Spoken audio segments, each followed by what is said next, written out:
Welcome to Uncut with Lucia. My name is Lucia Matuonto, and welcome back to the RV Book Fair 2022. Please welcome my co-host of this event, Pat Backley. Pat is the author of 6 books and is one of the authors featured in the anthology Relatable Voices. So welcome, Pat. Thank you so much for the great introduction, Lucia. And good morning, ladies. Well, morning for me. I'm in New Zealand, so obviously I'm in the future, ahead of you. Today we're meeting with a couple of amazing book authors to discuss spirituality and healing.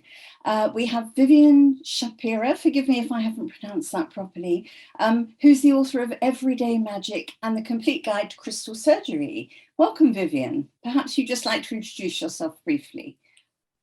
Sure, yeah. As you said, I'm the author of Everyday Magic and the Complete Guide to Crystal Surgery and a few other books as well. And I live in Cincinnati, in Ohio, in the US. I'm really excited to be here. I have so much to say that I don't dare begin, because once I start, you're going to go, oh, when is she going to stop? So I will say that my full story is in Everyday Magic. And that's what that book is about, is, a lot of background and how I got to be where I am now, although the book only goes up to a certain point, but we'll get to that. Thanks so much for having me here. I'm so pleased to be part of this. Thank you very much. And we are also very happy to have you here, Vivien. And we also have Ullis Karlsson. Ullis is a spiritual author as well. And her latest book is called The Sacred Soul. So, Ullis, thank you for being here. I'm very happy. We are very happy to have you. Thank you, Lucia. I'm also very happy to be here, and it's always a pleasure to see you. Our talks are always really heartfelt and wholeheartedly in all aspects. So I'm really, really happy to be here as well. Mm-hmm. Thank you. We are too. Well, I'm really looking forward to this discussion. I just briefly read a little bit about both of you ladies, so I'm looking forward to learning more. So shall we start this discussion with how you both got into this field? Vivien, shall we start with you? Sure, and I'm going to guess that when you say this field, you mean healing, and maybe more specifically crystal healing. I'm not sure, because it turns out I have 8 careers. I'm so embarrassed to say. I don't know exactly how that happened to have 8 careers, but that is the situation. And so I'm going to just talk about this field as the crystal healing.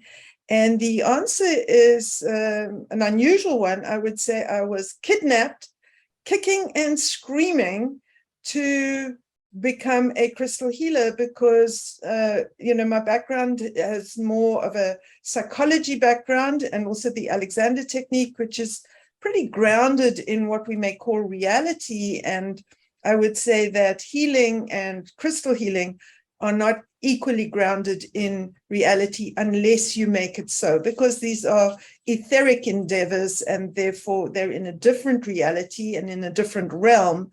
And I wasn't exactly keen on the idea of all that, what seemed to me like psychological hoo-ha.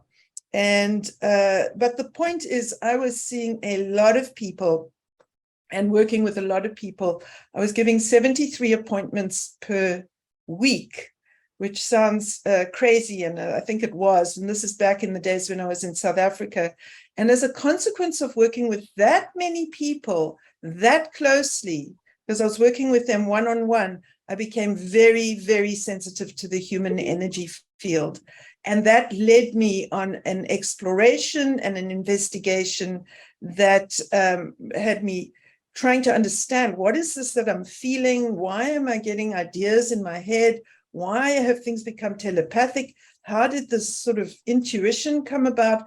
I was actually pretty puzzled, but I was working at that time purely as a teacher of the Alexander technique, and all this energy information was coming to me. Then when I got to the US and I was working here in Cincinnati, I had a crystal call me over and say, now you must do this. And the crystal started bossing me around in the person's session. And I can't say I was comfortable. I wasn't. But the results spoke for themselves. And as a consequence, I continued with the investigation. I continued with the exploration. The interesting part was I never got trained. I was trained directly by the etheric realm and by the crystals.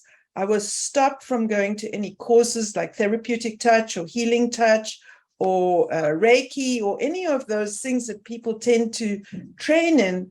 I was stopped and blocked by the spirit dimension. And when I said, why? And they said, why can't I go to these courses? Because I'm not one to wing it. I am much more, I prefer to study and find out how and be systematic. And I had to wing it. It was really against my nature. And when I asked, why can't I go to any classes like regular people?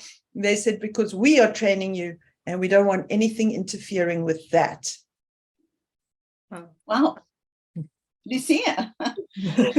I've been interviewing Vivien many times, and I kind of know everything that she has been doing, and I really think that is an amazing work. She's helping so many people. And I want to ask also to Ullis. Ullis, what got you into yoga and spirituality? My journey isn't as amazing as your, Vivien. I had to do it the other way. I was depressed and I was suicidal. And so I've written 5 books, and my first book, 2:47 a.m., The Journey Home to My Heart. It's my autobiography where I describe in a very raw and authentic way,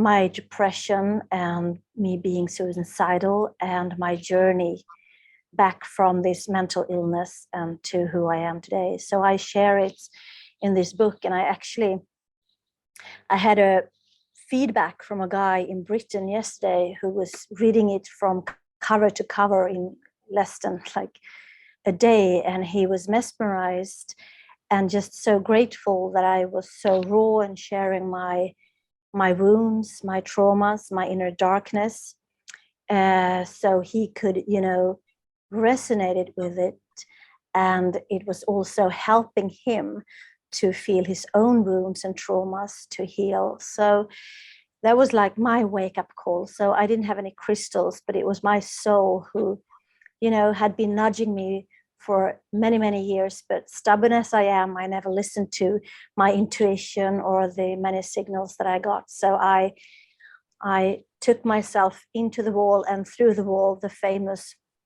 wall, as we call it here in Sweden.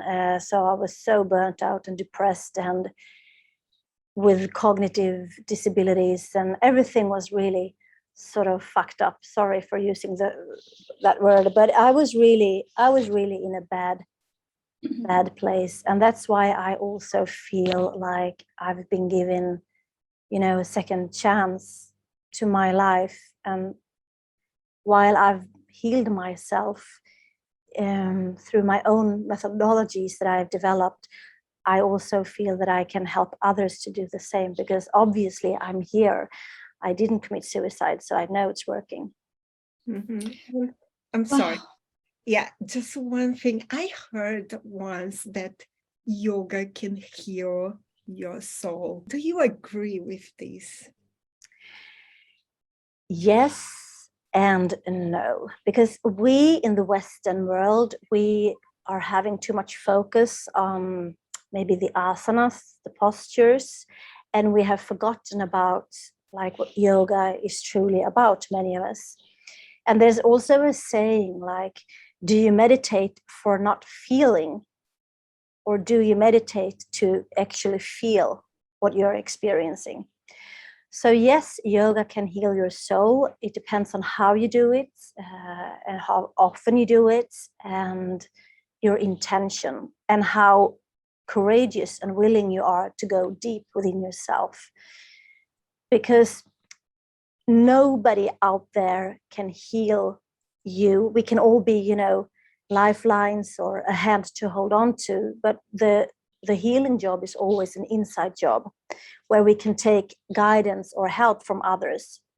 So yes, yoga can heal you on so many levels, as it's also holistic, but you have to be prepared to do the inside job. As we know, happiness is always an inside job, and so is healing. Yeah, thank you. Wow, that was very powerful, Ullis. Thank you. You're very brave to have written about your struggles, because a lot of people hold them inside. And as you said, by putting them out there in the world, you're helping other people. I think all of us, we've all written books, and so we've all been contacted, like you have, by readers who've said that we've touched their lives in some way. And I count that as a huge blessing, as I'm sure you all do, that we have that ability, that we've been given that ability to put our words out there. So thank you, Ullis. That was really powerful, and I admire you for your bravery in writing that down. The common theme here is spirituality and healing. Vivien, you've got 2 books on this subject, which talk about the Alexander technique and crystal healing. Before I ask you to tell us more about these practices, I'd just like to say that when I read that you did the Alexander technique, I was very excited, because my daughter is 28, and when she was 13, we discovered she had scoliosis very severely. So obviously we paid for specialists and blah, blah, blah, blah, but to try and strengthen her back, because her curve was very low down, so not straightforward, just pulling the spine together with rods. That couldn't be done in her case. So I tried absolutely every avenue and tried to get her to go to yoga. And of course, at 13, Mum, I'm not going to yoga with you. That's how embarrassing. So then I booked us in with an Alexander technique practitioner that I'd heard about, and dragged Lucy along, and we both loved it. I was so surprised that my 13-year-old responded so well, and I was fascinated, because when the lady said to me, now just stretch out your arm, and now stretch it a bit more, and I suddenly felt as though my arm had gained like 6 inches, and my legs as well. And I thought, wow, this is amazing to realize that you've got all this there. Anyway, the reason for telling you that is that was 15 years ago. She's now 28. She never had surgery. She chose not to have surgery because it was too invasive and too dangerous. And so she just deals with it. She barely ever takes painkillers. She just gets on with it. And she phoned me the other day and she said, Mum, she said, my back was really hurting the other day. So she said, I just did some of that Alexander technique that we learned all those years ago. And I thought, yes, as a mother, I succeeded. I pushed her down a path she didn't want to go, but actually she's now reaping benefits from it. That's the end of my Alexander technique story. Sorry, this isn't about me, this is about you. So Vivien, perhaps you'd like to now tell us a bit more about these practices, please. Well, thank you for that, because you saved me a lot of difficulty. It's very hard to explain the Alexander technique, and you did a beautiful job, because of course some people come because they have that kind of issue, scoliosis, back pain, headaches, or something of that nature, and other people come because they need to enhance performance. So it is the secret of the stage and screen, because it really does help with performance, and it's also for athletes and people who need to have every ounce of performance. The Alexander technique will help them with that as well. I mean, even in Israel, the pilots were having Alexander lessons because it helped keep their brains alert and good for flying, because there's a lot of instruments to look at and a lot of stimuli to take care of. And the Alexander technique helps with that. And it's because it's a training of the nervous system. I have a colleague who calls it neurodynamics, because he wants to give it a name that says what it is. The Alexander technique was given its name by Mr. F.M. Alexander, because Mr. F.M. Alexander needed to name his technique, which he began back in the 1890s in Down Under. He's from Tasmania, actually, and he started in Australia. He was a soliloquist, and then the doctors there said, look, you've got something important to share with the world. You must go to London. England. And so he did do that, and that became the center of the Alexander world. But actually, your neck of the woods is where Alexander technique comes from. And thank you very much, because you depicted the Alexander technique. You know, it's an experience like playing the piano, listening to music, riding a bicycle. These are kinesthetic experiences, and you learn how to do that kinesthetically. And if you try and describe to someone what color looks like, or you try and describe to somebody what music sounds like, it's just not going to touch sides. And that's what the Alexander technique is like. It's the most amazing experience, but it is not something that can be conveyed with just words. And so your story puts it right there in a nutshell. This is the Alexander technique. Now, interestingly enough, although my book, Everyday Magic, does have quite a lot of information about the Alexander technique in it, because that's one of the things that I experience in Everyday Magic. And I do want to say to Ullis that I could equally have called it incessant battering from the universe. And that was always my joke after I wrote Everyday Magic, because what I wanted to show in Everyday Magic is that we have really, really difficult experiences in life. And that's the paradox, because every experience has a silver lining.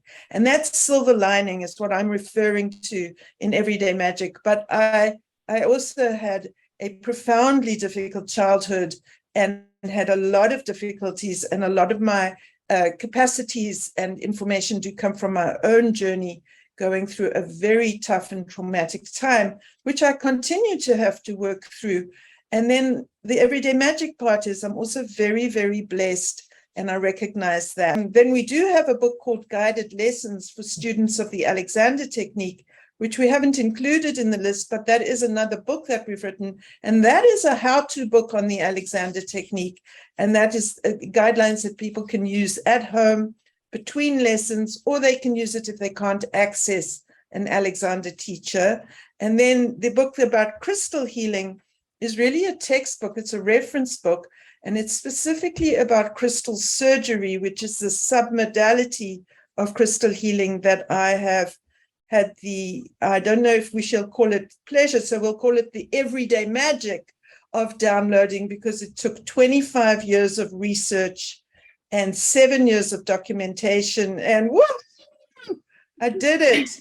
And here I am talking about it, and even won an award for the book, even though I don't know how I manage this, but I write for ever diminishing target markets. So I could not possibly find a smaller target market than to write a book on crystal surgery. Again, something nobody's ever heard of unless I write the book. And of course, we'll get to that, I'm sure, in our conversation and our discussion. So with the book Crystal Surgery, it is a crystal healing recipe book with very clear instructions, very clear photographs, very clear diagrams. And it was a mammoth task. It's definitely my magnum opus, and definitely the last big writing project I tackled, mainly because that is as big as it gets. And you really need a team for that. And my team was 3 people. My husband, Neil, who was the photographer, my artist, Mary Beth Wilker, who was the designer and did the layout. And she and I worked together to do the diagrams, which were actually channeled from my late son from the other side, which was a fascinating process because he was an artist. And when we sat there, Mary Beth and I sat there and we looked, and she said, "What do you want me to draw?" And I went, "Oh, I thought you were going to figure that out." And right then in that moment, Aidan arrived at my left shoulder and said, "I'll show you what to draw," and dropped the images complete into my brain. And I drew them on paper. And from there, Mary Beth was able to do them on the computer. And so that was an absolutely fascinating process, bringing together all these different dimensions: the capacity to contact the spirit realm, the capacity to write, the capacity to visualize, the capacity to do photography. All our skills were on high alert. We had to fire on all cylinders to get the book done, and we had to be very patient. It was a very arduous step-by-step task, but I'm very proud to say it was done, and it even did win an award. And I'm so pleased to get a chance to talk to people about it and other authors, because the writing process is very challenging, and we all know that. And so it's fun to be able to say something about that process right here with all of you. Thank you for that.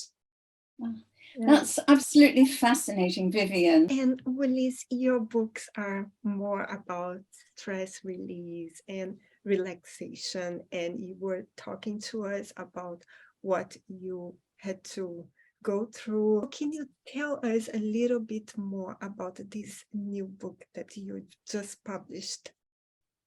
Thank you, Lucia. So, and also thank you, Vivien, for listening to you. And I feel that we are all healers. Like, we just have different way to guide people into it. And I truly believe that the key to all healing is within ourselves. So I want to mention two books. I want to mention the book that actually was mentioned as the book of the year by its readers. It's called Holy Fuck and Sacred Water, The Secret Connections to Everything. And this book it's like, for us, it became like a universal truth, of a truth that we all know, but we have long time forgotten. And it is about, you know that we consist of more than 70% of water, and the water carries memories, like from this lifetime and from past lifetimes. So within ourselves and within our DNA, we have, the whole variation from the darkest of wounds and to the brightest of gems, where we were gods and goddesses. So we have all these memories are stored within ourselves. So that's what I'm writing about in Holy Fuck and Sacred Water, that our inner water is really polluted by the way we live here in the world today. Like, we are so stressed, we are always busy, we are always comparing with others, or, competing with others. So these lifestyles that we are having is polluting our thoughts and our inner water. And this means that we have not access to all these gems and all this inner knowledge and wisdom, from where we were gods or from past lifetimes. So this means that we need to clear out our inner shit, so to speak, from the water.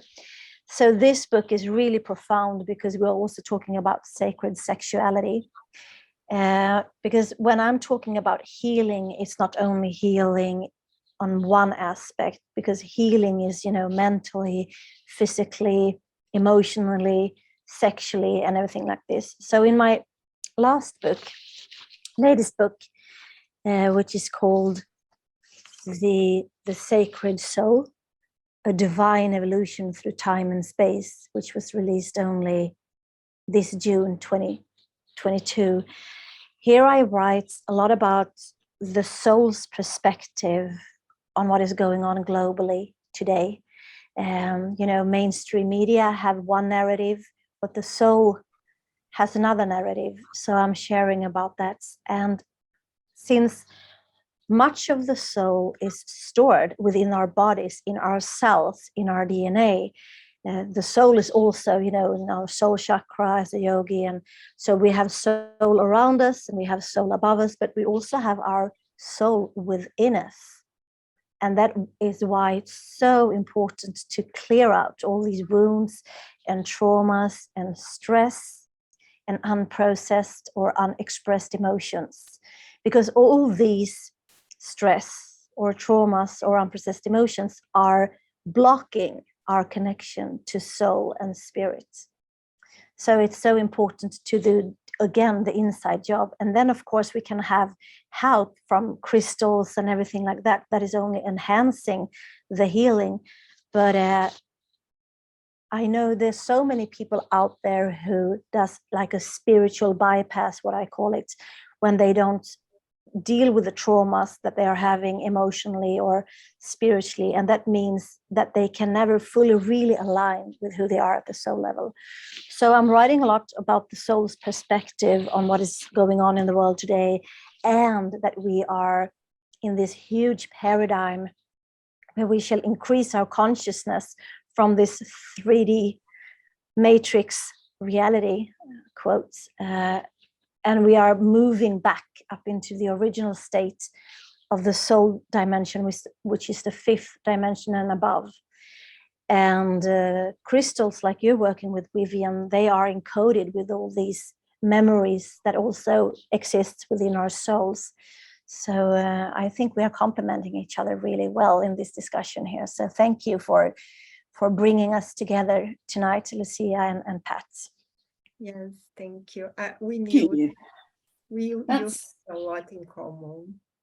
And that's absolutely fascinating, Ullis. Thank you. I've just written down the title of your latest book, The Sacred Soul. I have to go and read it now to learn a bit more, because what you say makes absolute sense. So I now need to delve deeper into that. Thank you. Vivien, you've got a background in psychology. How does this play a role in your profession now, in what you do now? I have to admit that after I finished studying psychology and then I switched over from wanting to be a clinical psychologist to wanting to actually be an Alexander teacher, and I thought, oh, that was a big waste of time. However, when we wanted to get green cards and come and live in the United States, what got us in was my academic background, my qualifications in psychology was combined with the fact that I was an Alexander teacher. That's what got us our labor certification. So this thing that I studied for, I don't know, maybe 10 years, didn't end up as my career, but it did give me my place in the world. And it was hard to figure out how to get green cards. I think we worked at the whole process of moving from South Africa to the United States. I think it took us 12 years from the desire to the actuality. And definitely my qualifications in psychology were very, very important in that. So that's the one thing. But the other thing is, about 10 years ago, I realized that I should not be dismissing psychology the way that I am, because almost everything that I know and everything that I build has been because of my training in psychology, my insights, my understanding, my knowledge. And I was taking that for granted. I was thinking that is common sense. And I was looking around me and thinking, well, doesn't everybody know about this? The unconscious mind, the conscious mind, perception and how it works, and, you know, all these things that I know about because I studied psychology. And about 10 years ago, I realized, no, that is a strong academic training that I received. And I'm very fortunate I have a good memory, and I was very engaged in what I was studying, and I really absorbed a lot of the information, and I used it very practically. Because, for example, I read a book, How to Speak So Children Will Listen, and How to Listen So Children Will Speak. I was 19 years old at the time.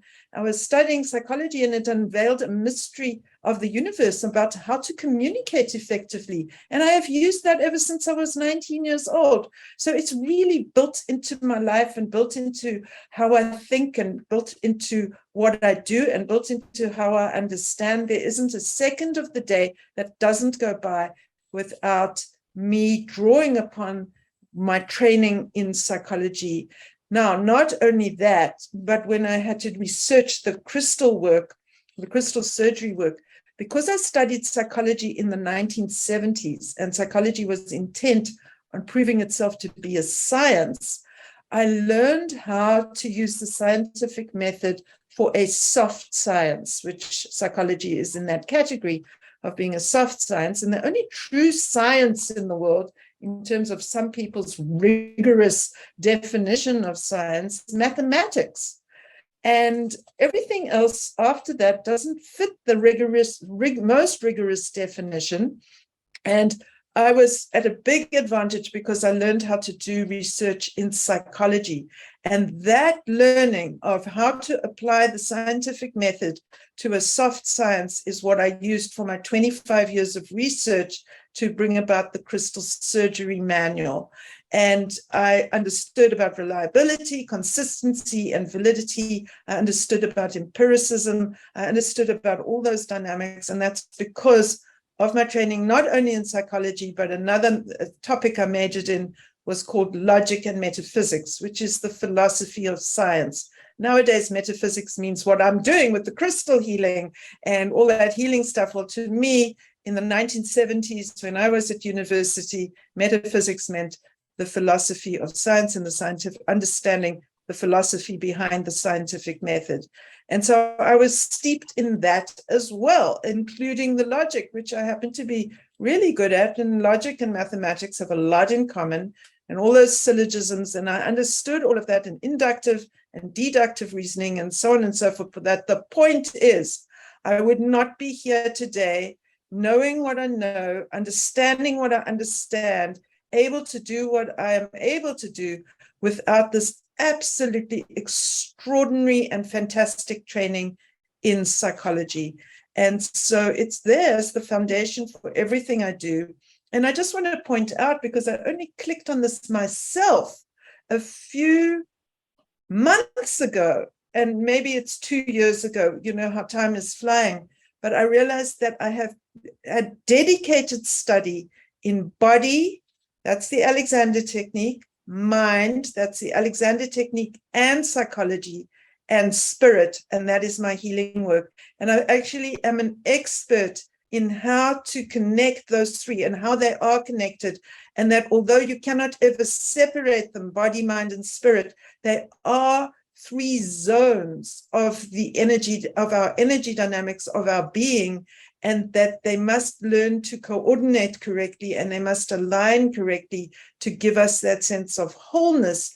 And I am so grateful that the powers that be guided me to study all three so intensively and in such a coherent manner that I can speak clearly and help people clearly in all three realms.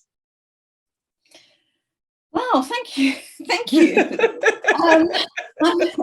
Some of that went right over my head because I'm not academic. I never went to university. I'm fascinated by it all, but it kind of went over my head. But one thing that did resonate with me, Vivien, is when you talked about it took you 12 years to get into the States. Yes. It took me 14 to get into New Zealand Yes. because of all the red tape, and because I had a rather reluctant now ex-husband who wasn't sure if he wanted to do it. But the reason I'm drawing attention to that is I firmly believe that we're all where we're supposed to be at any given place in time. And that obviously prior to that 12 years and my 14 years, we weren't ready to be in the States and New Zealand. On the back of one of my books, my memoirs, I made up a quote that just came out of nowhere, and it said, "Life is like a jigsaw. You have to look back on it to see how it all fell into place." Now, I'm 71, and I firmly believe that's the case, because when 20 years ago, I thought, why didn't this happen? Why doesn't I was impatient. Now, looking back, I can see that everything had to happen to all slot into place like a jigsaw puzzle. So that's why I was interested in your 12. I must add to that, if I may, because now you just explained everyday magic to everyone. So first you explained the Alexander technique, and that's exactly what everyday magic is about, because everyday magic is about how everything falls into place if you just do what's in front of you. And that is a memoir in a way, but it's really a case study for the reader to actually examine their own life and re-understand their own life, especially the hard parts, to understand how they got to where they are and how actually there's a perfection even in what's difficult, even what is horrible, because the good thing and the bad thing are always going to be the same thing. And that is the paradox of life. So Patricia, thank you so much. You just explained everyday magic. Oh, good. How So wonderful. That's great. I'm so glad. Lucia, it's your turn. Sorry, I've rather taken over. No, that's okay. So, Ullis, you and I have something in common, and that we are both physical therapists. So, if you do, how do you incorporate this into your healing practice? Also, I want to hear something that Pat was talking about. Everything that has to happen, it has to be happen at the right time. Maybe Akash Records can explain this as well. So let's go. The first question. Thank you, Lucia. Yes, so I have a background as a physiotherapist and also as a preschool teacher. So like you, Vivien, I've read both for the body, for the mind, and also for the soul. So being a physiotherapist is really helpful for me as I work with yoga. And I don't only work with yoga like some salutations or these, what we see in the Western world. I'm a yoga therapist. So I use the psychology of yoga and yoga as a tool to heal, like we were talking about earlier, like scoliosis, or whether it's depression or migraine or being suicidal or whatever. So from being a physiotherapist, I know the importance of working with the body. I have really good help with, postural alignment, where you're sitting, where you're standing, or whatever. So I have a lot of emphasis in my classes on being aligned, because how can I be aligned with my soul if I'm, if my body is not aligned? Or so I use a lot of that, and I also use a lot of breathing techniques which I have enhanced with the studying. I've been studying 28 years yoga and holistic disciplines, so I've been studying more than half of my life. So that's a good help for me. And also people that are being really, sick or depressed or having pain in their bodies. Some people like to come to me when I'm a yoga therapist only because that I'm a physiotherapist in the beginning. But I can never work as a physiotherapist because for me, if somebody comes, with a pain in the back or pain in the knee, then, as a physiotherapist, we do this or that. But as a yoga therapist, it's a totally different approach. Like every body organ and body part means something. And so we have to look at the whole picture.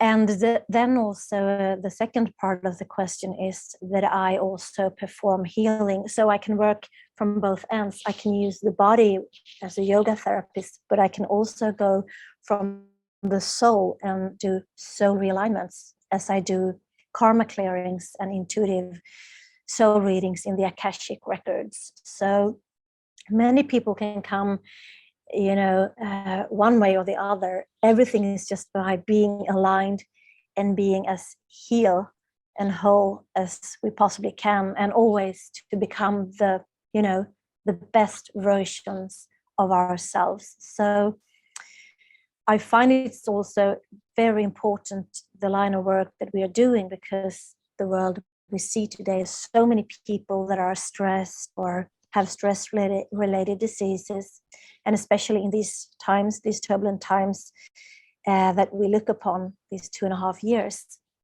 So it is more important than ever to retrieve back into yourself, to retrieve, different bits and parts, fragmentations that are being scattered, and to realign body, mind, soul, and spirit. So this is what I do in my line of work as yoga therapist, and also reading in the Akashic records.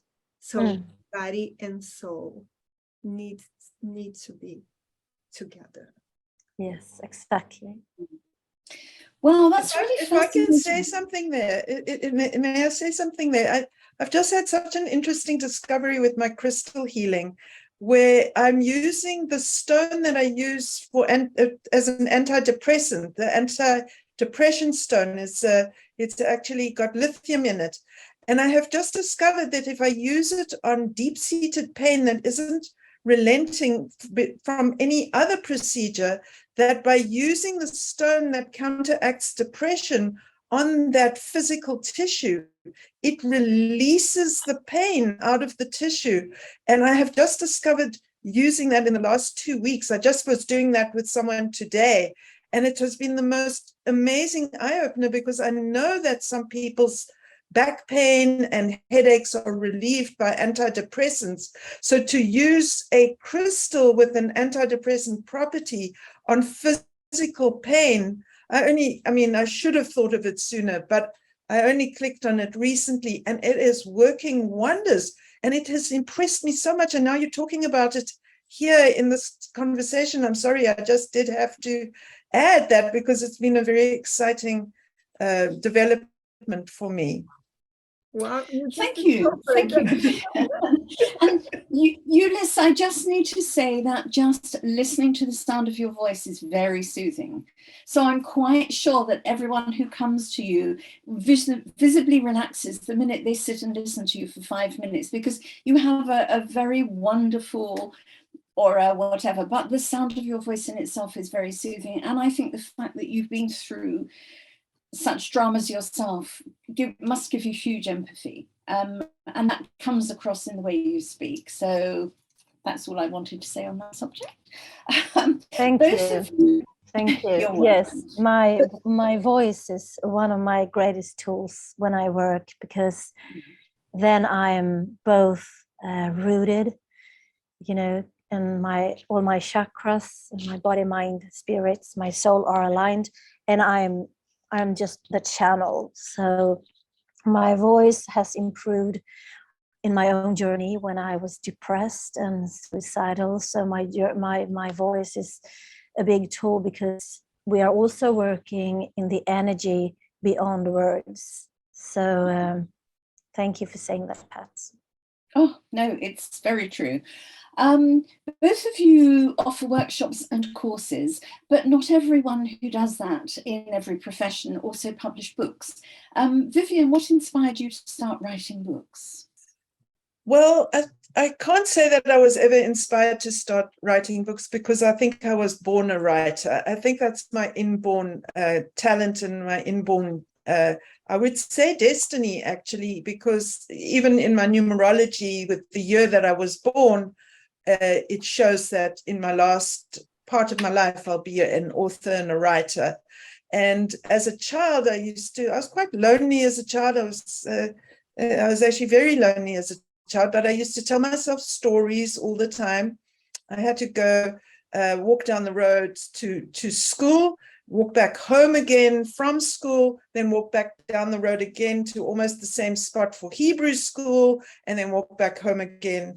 And all the way to and from school, and all the way to and from Hebrew school, I would tell myself stories. So it was just my thing to be a writer, and I did very well at school in essay writing and composition, it was called, and I just, it's just, that's my inborn talent. Everything else that I do is applaud, and I've got to learn just as systematically and carefully as anybody else. But when it came to writing, that was something that was given to me. It's a talent that I've been blessed with, and I really, really appreciate it, because it gives me a lot of fun and enjoyment. And with practice, even if it's an inborn talent, even if it's innate, with practice, you do get better and better. And boy, am I getting a lot of practice. So when it came to what to write, that's what was different. So for example, I have a fiction manuscript that I last worked on in 2002 that I just can't get to, because I'm so busy writing so many other things that seem to take priority. And I did have to just decide, especially when it came to the crystal surgery, that I must write what will not exist unless I write it. So fiction will exist with or without me. Entertainment will exist with or without me.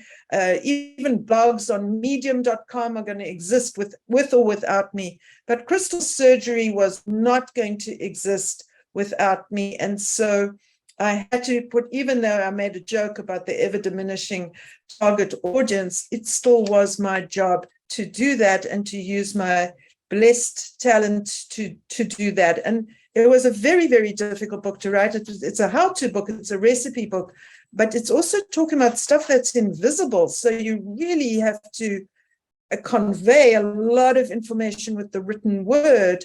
And it's also something better suited to video demonstrations than to a 2D book. So everything had to go into the writing of that. And it was good. And then with Everyday Magic also, that's a personal story. But as I say, it's really about the reader. And I'm hoping that the reader will be reading from his or her own point of view and understand their own lives differently because of the book. And I felt that that was something that I could give to people. And it was my debut. I had written another book before that, but that was my first sort of big publishable book.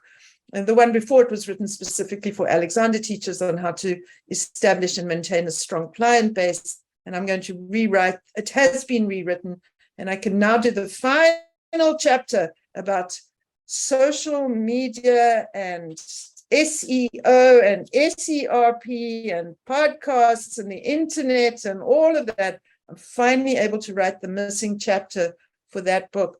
So writing from my own experience is important, sharing, helping people. And I see, I'm so impressed with the things that Ullis said, because I see she's working from her heart and soul and communicating all in this way. And that's also the reason I would imagine and the motivator for Ullis's books. So I'm going to let you speak to her now, because I want to hear that. I want so much to hear that beautiful articulation. Yes, and for you, Ullis, what about you? What made you want to be a writer, an author? Thank you. So actually, I was on national TV here in Sweden, where I was talking about my sleeping disorders, where my first book, 2:47 a.m., The Journey Home to My Heart, where I only slept 15 minutes per night.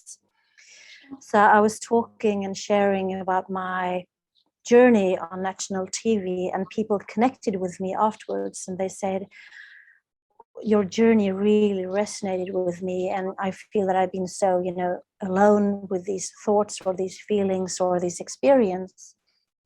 And I feel, that what you're talking about, and they were so comforted by my story and what I shared. So they connected with me and they said, so where can we read your book?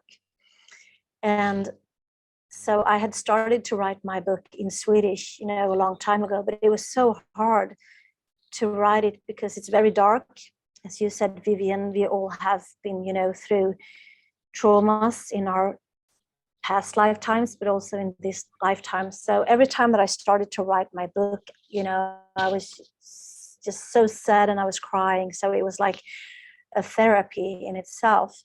But then one writing coach that I had, because I actually had to because I knew that I was, on my own and nobody was there to support me or back me. So I bought a book package. So there I had, somebody that I could talk to. And she said to me, you really need to write this book in English, because this book is so important as you share your journey and you write it so authentically. And it's also like a beacon, where people are being depressed, so they can hold on to and they can recover themselves from whatever they're suffering from. So that was how I started to write books. And when I do like karma clearings, then you get to know what star system, what planet you're from, and your divine gifts. And when I did my own karma clearing, I had to practice on 30 clients before I did that. So I found out where I'm from, and I found out that I have 2 energy centers that are really important for me to work with, in my relationships, but also in my work. And it's divine manifestation and it's divine communication. So everything that I do needs to be like a book. It's tangible, it's manifested, and I use also. So I'm very aligned today with who I am at the soul level. And my soul, from a planet called Vega, I'm here to inspire. That's my mission here, and to increase consciousness. Oh, well, I think you're certainly doing that, Ullis. That's very impressive. We're kind of running, we're not running out of time, but we are kind of running slightly over time. So the next question is just a quick fire one about criticism.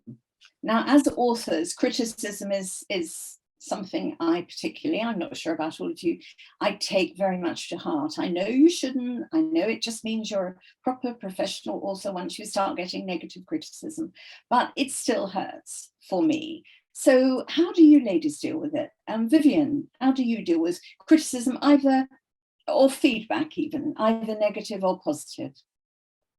I think I deal with it. I have to admit I haven't had criticism about my writing, so but I've definitely been criticized in my life, and I can attract a lot of negativity towards me because I get a target on my back for being successful or being who I am. It doesn't matter what we say. We all have this experience, and so I have a philosophy, and my philosophy is, if you are displeasing everyone all of the time, then you're doing something wrong. And if you are pleasing everyone all the time, you're also doing something wrong. And if you are displeasing some people and pleasing other people, you're obviously right on track. And that's my philosophy. If you're bending to please and be approval seeking, not a good idea. And if you're always getting negative feedback, something's wrong, something's bad. But if it's 50-50, you're right on track. You're living your own life. You're being yourself.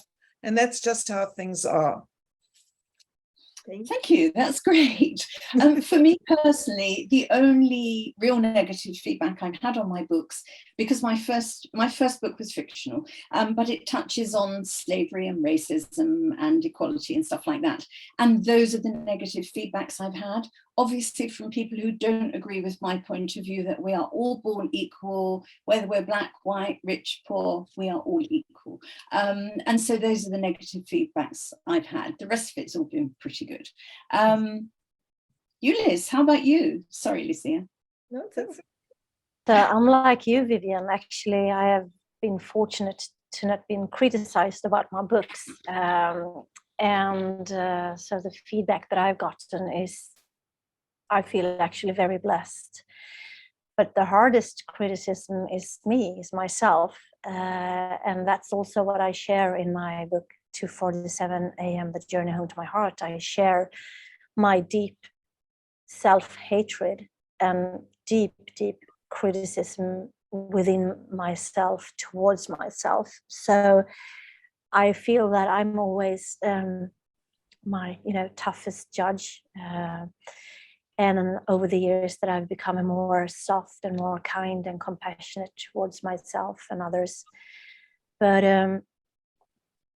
if I would get critique, since I'm sharing my personal stories and personal journey, and these latest books, Holy Fucking Sacred Water, The Secret Connections to Everything, and then The Sacred Soul, The Divine Evolution Through Time and Space, they are channeled.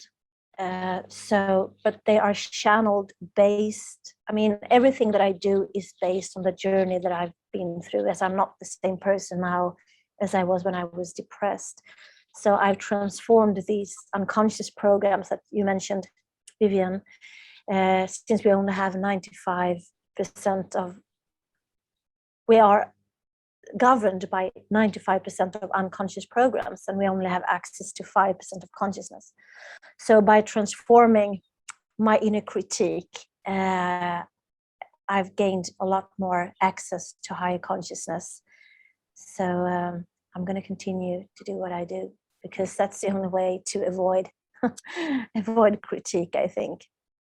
Yeah, That's great. Thank you. Yeah, when we don't do anything, we are not criticized. So we need to keep doing, try to not be too hard on ourselves. Yeah. Mm-hmm. And Lucia, can I just say, you're also an author, of course, a very prolific one. You've written some great books.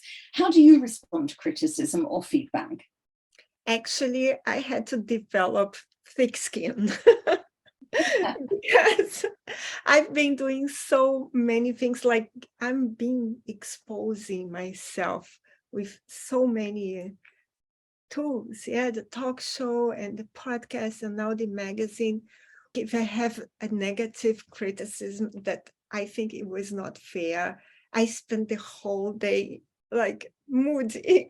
And then the following day, I feel better, and that's fine. This is part of life. For example, I had someone who read my book, Zoe the Crab, and she said, the animals, they are they don't exist. For example, I was talking about a rabbit and a snake and crabs who were living on the beach. And I lived in Florida, and these animals inspired me to write this book. So everything for kids should be at least a little bit fiction. We have to have magic, otherwise the books are not for kids. But anyways, I take it, okay, just one day, 24 hours, and I'm done. So thank you for being so honest. Yes, I am. So now let's talk about your goals. So Vivien, what's next for you?